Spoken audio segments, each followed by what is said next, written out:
Come thy way, Signor Fabian. Nay, I'll come. If I lose a scruple at the sport, let me be boiled to death with melancholy. Wouldst thou not be glad to have the niggardly, rascally sheep-bitter come by some notable shame? Oh, I would exult, man. You know, he brought me out here out of favour with the lady about a bear biting here. To anger him, we'll have the bear again, and we will fool him black and blue. Shall we not, Sir Andrew? And we do not take pity of our lives. Here comes the little villain. How now, my metal of India? Get you all three into the box tree. Malvolio's coming down this way. He has been yonder in the sun, practicing behavior to his own shadow. At this half hour, observe him for the love of mockery. For I know this letter will make a contemplative idiot of him, close in the name of jesting. Lie thou there, for here comes the trout that must be caught with tickling.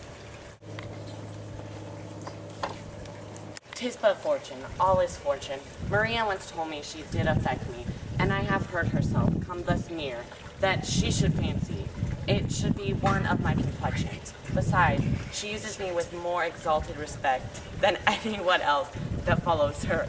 What should I think on it? Very wrong. Oh, peace.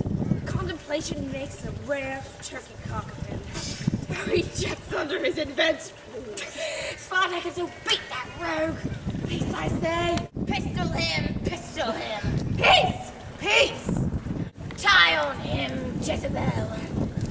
Having been 3 months married to her, sitting in my state, Over a stone about to hit him in the eyes.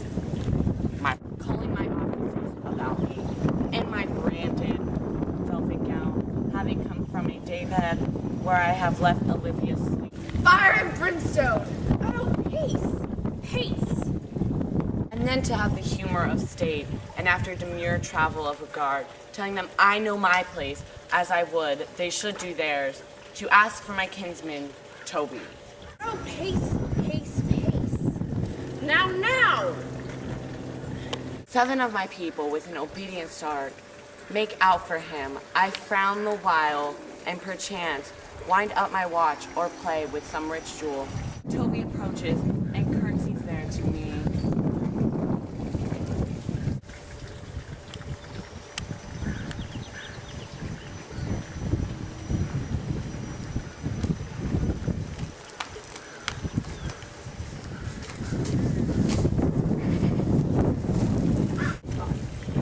Shall this fellow live? There was silence beyond the house with cause. Yet peace. I extend my hand to them thus, quenching my familiar smile with an austere regard of control, And does not Toby take you a blow of the lips then? saying, Cousin Toby, my fortune having cast me on your knees, giving me the prerogative of speech, What? What? must amend your drunkenness. Out, scab! Nay, patience. Or we break the sinews of our plot. Besides, you waste the treasure of your time with a foolish knight. That's me, I want you. One, Sir Andrew.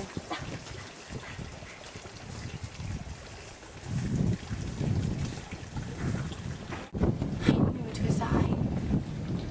For many do call you fool. What employment have we here? Now the woodcock is near the gin. By my life, this is my lady's hand. These be her very C's, her U's, and her T's. And thus makes she her great P's. It is in contempt of question her hand. Her C's, her U's, her T's? Why's that? To the unknown beloved, this and my good wishes. Her very phrases. By your leave, wax, soft, and the impressure of her lacree, and which she uses to seal. 'Tis my lady, to whom should this be? Rinse him, liver and all. Jove knows I love, but who? Lips do not move, no man must know. No man must know what follows.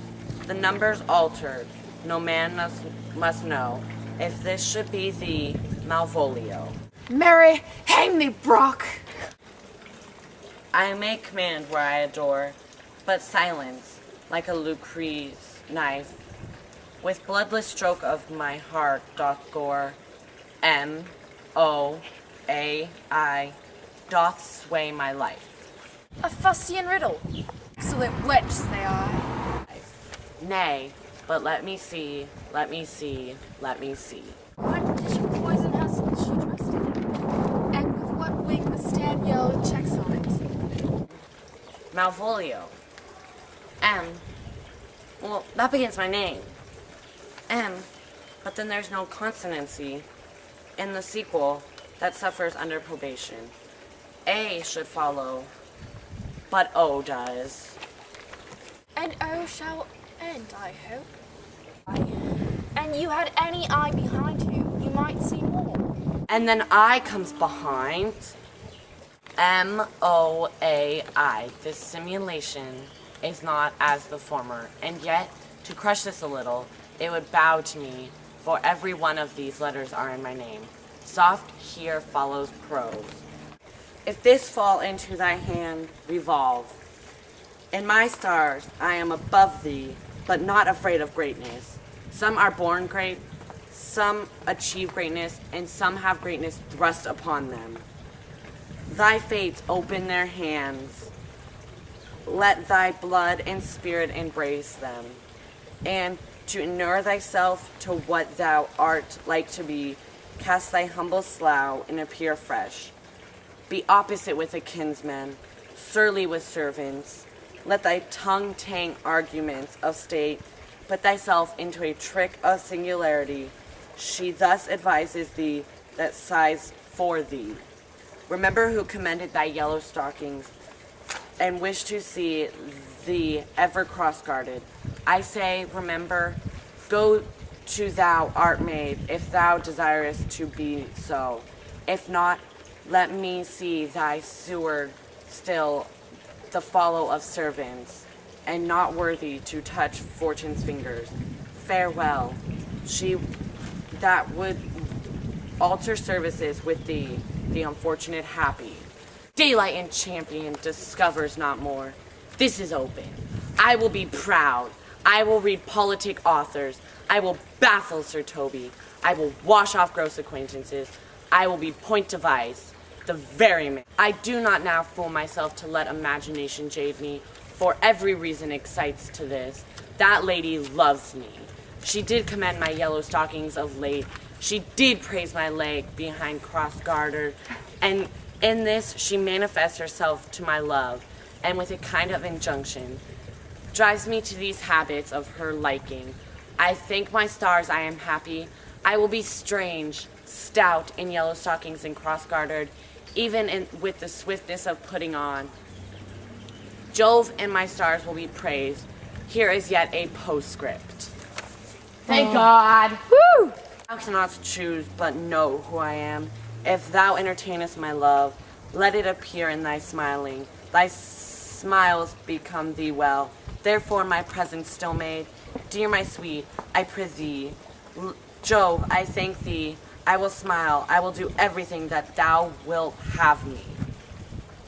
I will not give my part of this sport for a pension of thousands to be paid from the Sophie. I could marry this wench for this advice. So could I too. And ask to no other dowry with her but such another jest. I neither. Here comes my noble gull catcher. Wilt thou set thy foot on my neck? Oh, I neither. Shall I play my freedom at trade trip and become thy bond slave? I faithful, either. Why thou hast put him in such a dream that when the image of it leaves him, he must run mad. Nay, but say true, does it work upon him? Like Aquavita with a midwife. If you will then see the fruits of the sport, mark his first approach before my lady. He will come to her in yellow stockings, and 'tis a colour she abhors, and cross-gartered a fashion she detests, and he'll smile upon her, which will now be so unsuitable to her disposition, being addicted to her melancholy as she is, that it cannot but turn him into a notable contempt. If you will see it, follow me. To the gates of Tartar, thou most excellent devil of wits. I'll make one too.